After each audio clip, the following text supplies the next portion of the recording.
ফের উত্তপ্ত ভাঙড়। ক্যানিং পূর্বে তৃণমূল বিধায়ক শওকত মোল্লার গাড়ি লক্ষ্য করে বোমাবাজির অভিযোগ, গুলিও চলেছে। ভাঙড়ের পোলেরহাটে থানার সামনেই আক্রান্ত তৃণমূল বিধায়ক।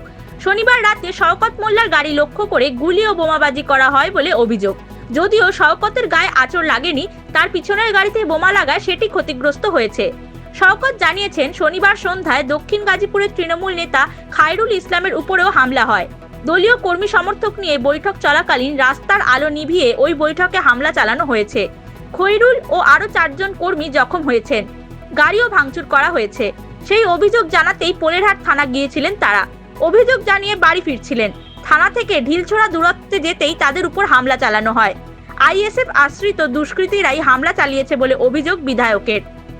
আমাদের পঞ্চায়েত সমিতির কর্মাধ্যক্ষ, আমাদের দলের নেতা খয়রুল পোলেরহাট 2 দক্ষিণ গাজীপুরে ওখানে একটা মিটিং করতে আসে। সেখানে মিটিং চলাকালীন ইলেকট্রিক অফ করে দিয়ে ওদের উপর আক্রমণ করে।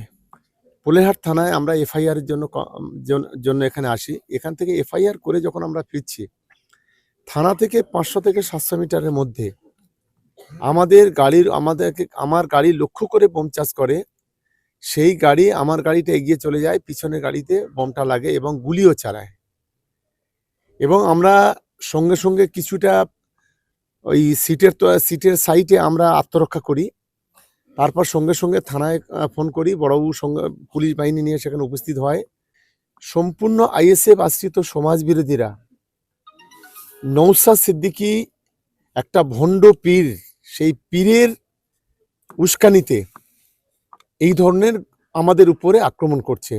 ঘটনার তদন্তে নেমে থানা থেকে ঢিলছোড়ার দূরত্বে 2টি তাজা বোমা এবং বোমা সুতলি উদ্ধার করেছে পুলিশ। যদিও তাদের বিরুদ্ধে ওঠা অভিযোগ অস্বীকার করেছে আইএসএফ। সেই সঙ্গে ঘটনার তদন্তেরও দাবি জানিয়েছে তারা। Bureau report, Hindustan news point.